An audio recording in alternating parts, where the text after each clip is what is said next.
উপনির্বাচনেও ভরাডুবি, বিজেপিতে পরিবর্তনের ডাক দিয়েছেন দিলীপ ঘোষ। উপনির্বাচনের রেজাল্ট কি হবে আগে থেকেই জানা ছিল, দলের কাজ করার পদ্ধতি পাল্টানো দরকার, এভাবেই সওয়াল করেছেন দিলীপ ঘোষ।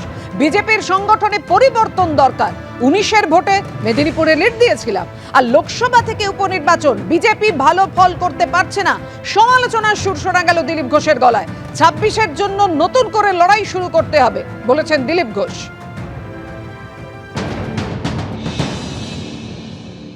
পশ্চিমবাংলায় উপনির্বাচন হবে আর রেজাল্ট কী হবে এটা আগের থেকেই জানা যায়। 70-80-90% ভোট ওই সরকারি পার্টিই পেয়ে যায়। তো সেজন্য এর নতুন কিছু চিন্তা ছিল না। একটা সিট আমাদের ছিল মাদারিহাট, যেটা সেটা আমরা লড়াই দিয়েছি, আশা ছিল যে একটু ভালো রেজাল্ট হবে, সেটা হয়নি। এর আগে 4টে সিট আমরা হারলাম, সেখানে আমাদের জেতা সিট ছিল, সেখানে অনেক বেশি ফারাক ছিল। এইভাবেই ভোট হয়, এখানে ভোট করানো হয়। সরকার, তার পুলিশ, তার প্রশাসন, গুন্ডা, লোকে ভয়ে ভোট দিতে যায় না। সীতাইতে আমি গেছিলাম, ওরা বলছিল ভোট দিতে পারবো তো, আমরা বেরোবো কি না। তো এই ধরনের প্রশ্ন থাকে বলে একতরফা ভোট হয়। জন বার্লা মাদারিহাটের যিনি অন্যতম মুখ, আলিপুরদুয়ারের সাংসদ আগে ছিলেন, তার অনেক আক্ষেপ রয়েছে সংগঠনে। তিনি রাজনীতিতে আক্ষেপ থাকেই সবার, আমারও থাকতে পারে আক্ষেপ। আমাকে টিকিট অন্য জায়গায় দেওয়া হয়েছে, ওনাকে টিকিট দেওয়া হয়নি, মন্ত্রী ছিলেন। তো স্বাভাবিক মনে সবার কিছু ক্ষোভ বিক্ষোভ থাকেই, কিন্তু যে পার্টির নেতা বানিয়েছে সেই পার্টির স্বার্থ তো সর্বোপরি। জনবাল্লা ফ্যাক্টর নেই, ফ্যাক্টর হচ্ছে বিজেপি। মেদিনীপুরে কখনো আমরা বিধানসভা জিতিনি, একবারই লিড পেয়েছিলাম। যখন আমি এমপি জিতেছিলাম 19 সালে, তখনই মেদিনীপুরে আমরা লিড পেয়েছিলাম। তারপরে বিধানসভায়ও লিড পাইনি, লোকসভায় এবারেও লিড পাইনি, সেটা আমাদের সিট ছিল না। হ্যাঁ, সেখানকার কর্মীরা লড়াই করেছেন সবাই।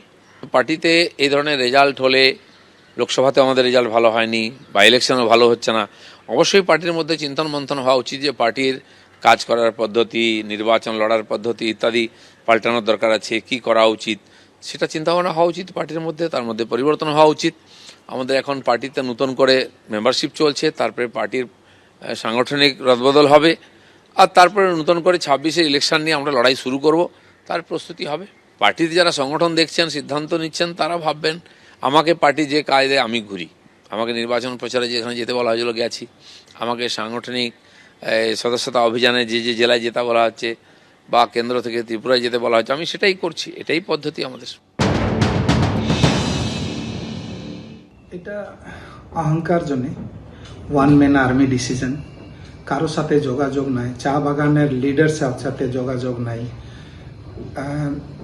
ডিস্ট্রিক্ট জলপাইগুড়ি হোক চাই আলিপুর হোক, এই ডিস্ট্রিক্ট চা বাগান লিডারশিপকে দিয়ে চলে না, তাই জন্যে এটা ফল ভুগতে হচ্ছে। আর আগামী দিন যদি এইভাবে চলে, আর রাজ্যেতে বসে ওইখান থেকে কলকাতা থেকে ডিসিশন নিবে, সিলেকশন করবে, তা তো হবে না। গ্রাউন্ড রিয়েলিটিটা জানতে হবে। এই জয় নিয়ে ফিরাদ হাকিম কি বলছেন শুনবো।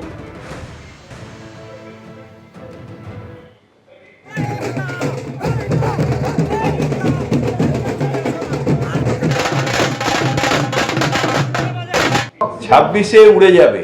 আজকে যেটা হলো, আজকে হলো 24, 24-এ 6, 26-এ 260।